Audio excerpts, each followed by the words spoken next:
Okay, good morning students. So today I am going to teach you the data representation and interpretation lesson, right? So in there we have to learn about how we should categorize group data. Okay, so in this we should learn about class boundaries and class intervals first. Okay, so let's take an example. So let's consider about heights of 30 students, right?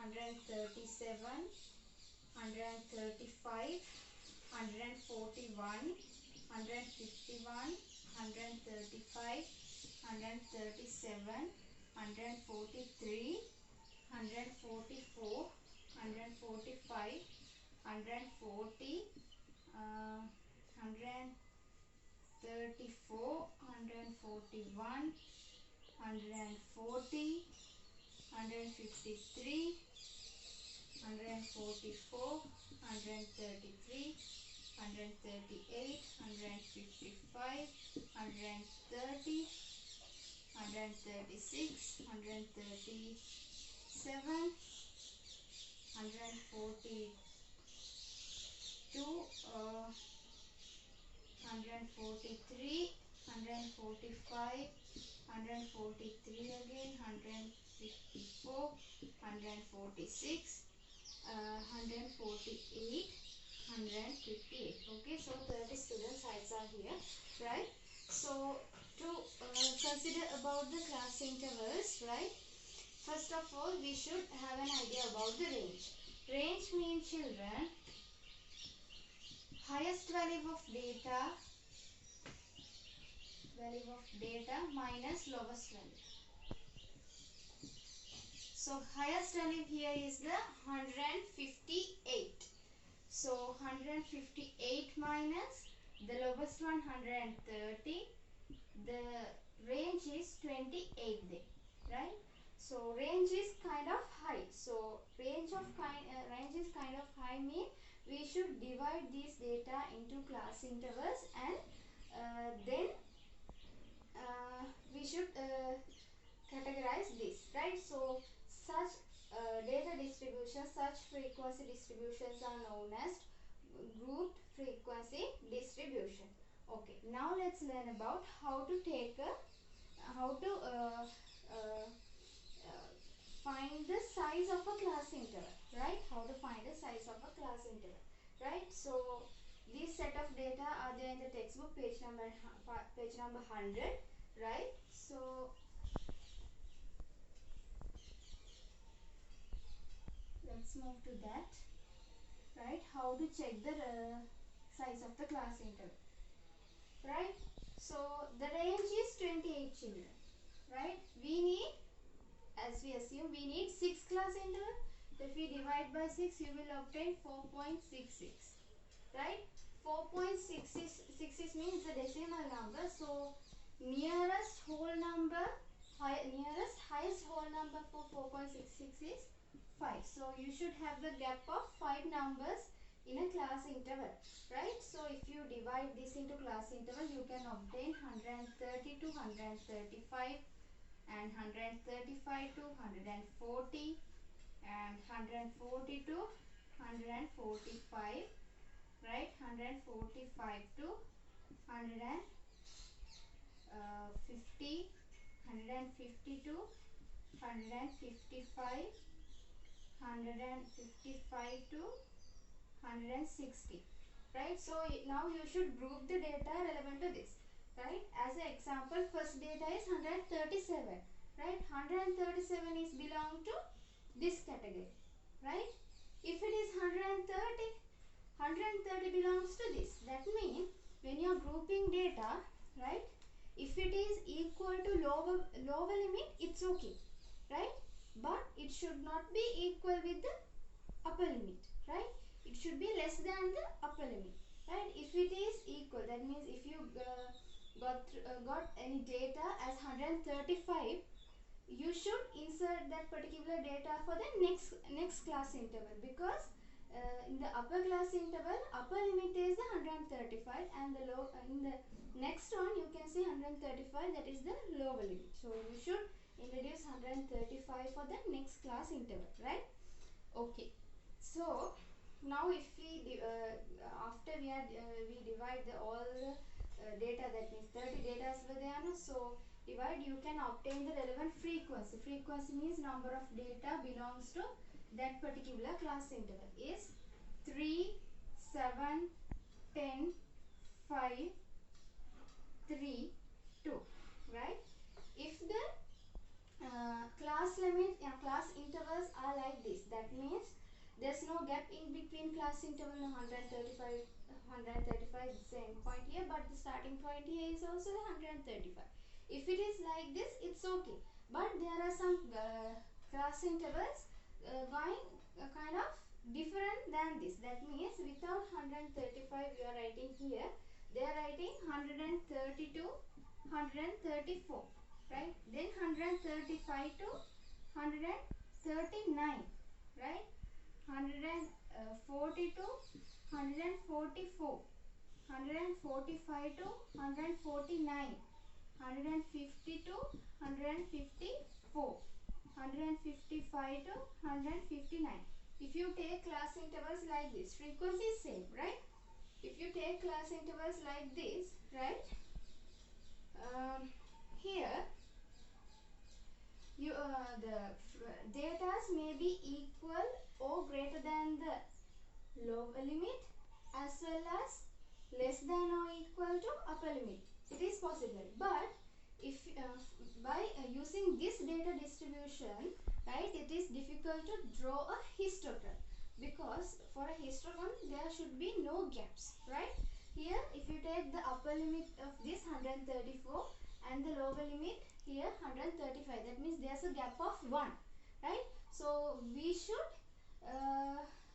make this to boundaries, class boundaries, right? Then we can draw a histogram through this type of data distribution, right? So here the gap is 1 now. So if we divide 1 into 2, it's 0.5. So such instances, you should subtract 0.5 from the lower limit and add 0.5 for the upper limit, right? Then it will become like this, right? It will become 129 9.5 minus 134.5.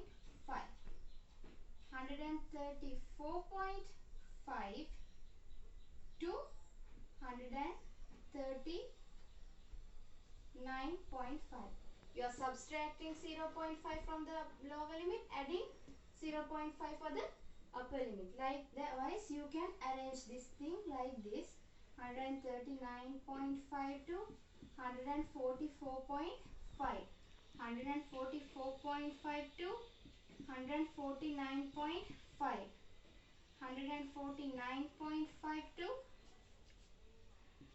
154.5, 154.5 to 159.5, right? Likewise, you can draw the relevant you can make the relevant data with boundaries. So these types of things are known as class intervals. If you arrange this with, that means if you arrange the relevant class intervals like this, we are naming these as boundaries. So this is the lower boundary, this is the upper boundary, right? Now let's learn about how to draw a histogram using these data, right? So when you are going to draw a histogram, right, two axes are there, x-axis and y-axis, right? Normally x-axis denotes the that means what kind we're gonna measure, that means height or mass or something like that, and the y-axis represents the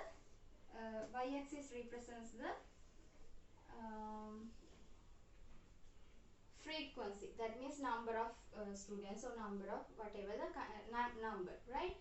So here the class boundaries are starting from 129.5. in this type of thing, you all know that here is the 0.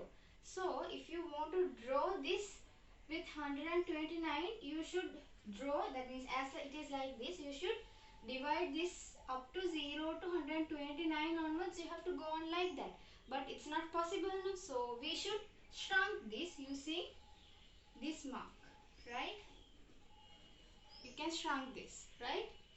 And you can start this from 129.5, right? Next one 134.5. In a histogram there should not be any gaps in between any class interval, right? So next one, and these gaps are also should be equal. You have to take a ruler and measure, right? And 139.5, 144.5, 149.5, 154.5, 159.5. And you can go the data if it is difficult to mark it 0, 1, 2, 3, 4 like this. You can take whatever the multiples, right? 2 by 2 or 3 by 3 or whatever like that. So let's take 2 by 2, right? 2, 4. That means if you take 2 squares for this 2, you should take the same number of squares for the difference in between 2 and 4. In between 2 and 4, right? So 2, 4, 6, 8, 10. So 129.5 to 134.5, the value is 3. So you should take the mid value in between 4 and 2. So you should take here like, okay, 3. Then 7. You should take a value in between here, right? Then 10, like this, right? Then 5. 5 should be in between here, right?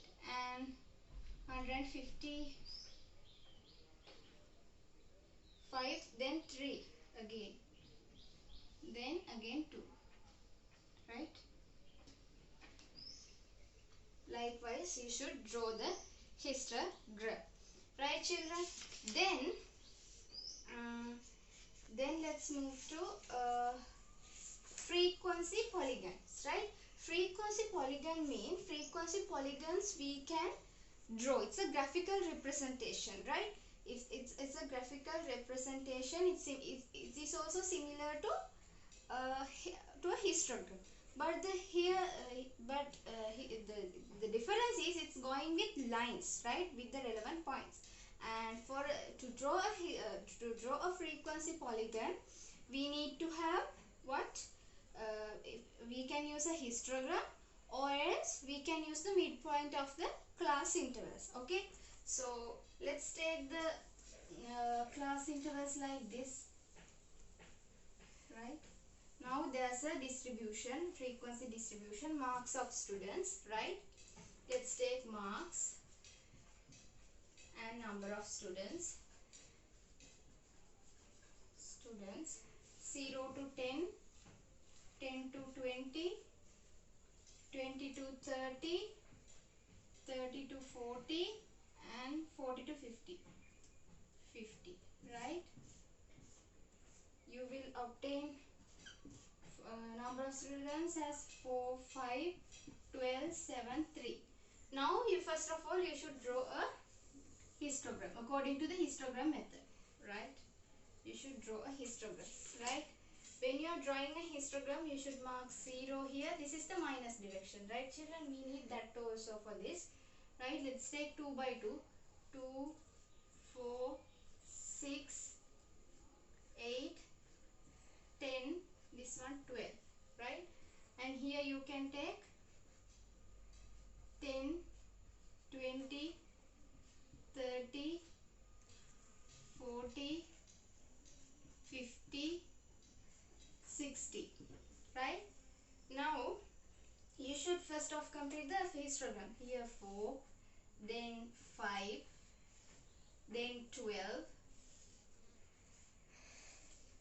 then 7,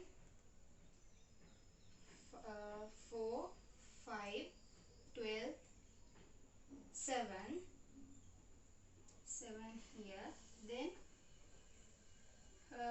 3. That means like here, right? Now first of all you should mark the midpoints. Here the midpoint is 0 to 10. in between 5, no, right? Here is the midpoint. You should mark the midpoint here also, midpoint here also, midpoint here also, midpoint of this also, right?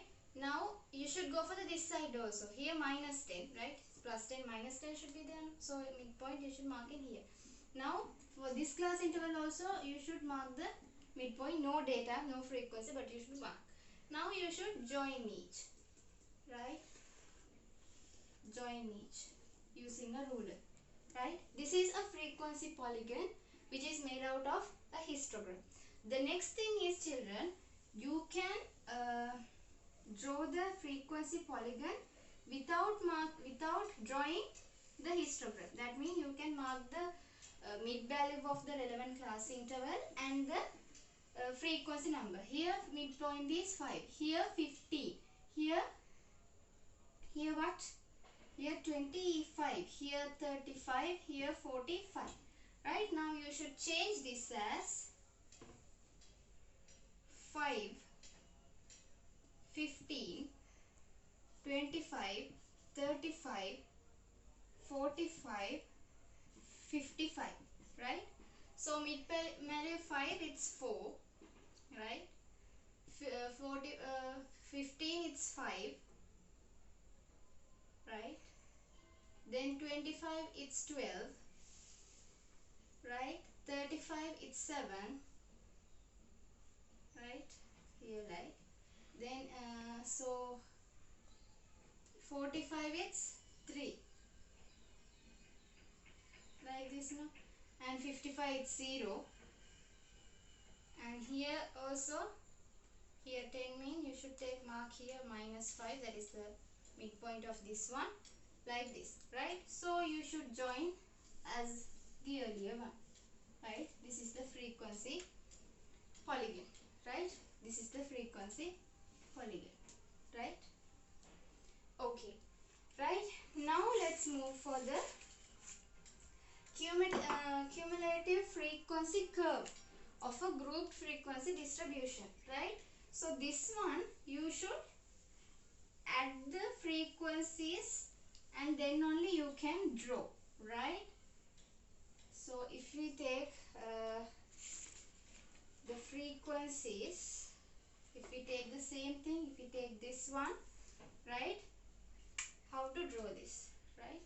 First of all, for the cumulative frequency also you should need x-axis and y-axis, right? So this one showing the upper class intervals, this one cumulative frequency values. Cumulative frequency means, children, you're gonna add frequency. That means first one is 4, and for the second one you should add 4 and 5. 4 and 5, it's 9. 9 plus 12, 9 plus 12 is 9 plus 2, 11, 21, right?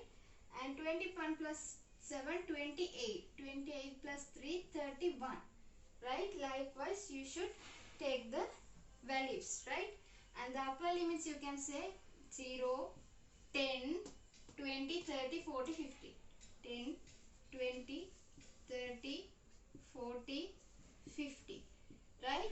Then you should mark, right? Let's take this one as 5 by 5. 5, 10, 15, 20, 25, 30, 35, right? Like that, okay? That means 5 square should be there. That means you should have the ability to divide each gap into 5 setups, right? Then first one 0, 10th one, 10 mean it's 4, no? You should mark 4 like here, right? And 20, it's 9, so you should mark it like here, right? 30, it's like 21, so 21 should be like here, right? And 40, it's 28. 28 should be like here, and 50, it's like 31, so you should mark it like here. Now you should draw this according to a curve like this. That means it should be a smooth one, like a graph, right? Like this you can join, right? This is the cumulative frequency distribution, right? So under this thing, there's another thing that you should learn, that is quartile range. Quartile ranges mean we are dividing data into relevant three categories, right? So there are three quartile numbers: quartile 1, quartile 2 and quartile 3. Normally quartile 2 is the mean value of a frequency distribution. Let's see how to take the quartile numbers, right? Quartile numbers mean, children, if you have a certain distribution, right, there are relevant equations for that, right? Q1, Q2, Q3, right? Q1 means, children, half into n plus 1, right? You should take the value. That means the data on that place is the quartile number 1, right? So if it is the frequency, the total count is 8, right? Total number of data is 8. You should substitute 8 here and you should find the relevant number. If it is coming as like a decimal number, right? You should it depends with the frequency term. That means, children, let's do like this, right? Let's find out the term equations for this thing first. Half into n plus 1, then not here half, 1 over 4, here half into n plus 1, here 3 over 4 into n plus 1. For n you should substitute the number of data, right? So here according to that you should substitute the data, right? And there's another one which is known as interquartile range, right? Interquartile range means, children,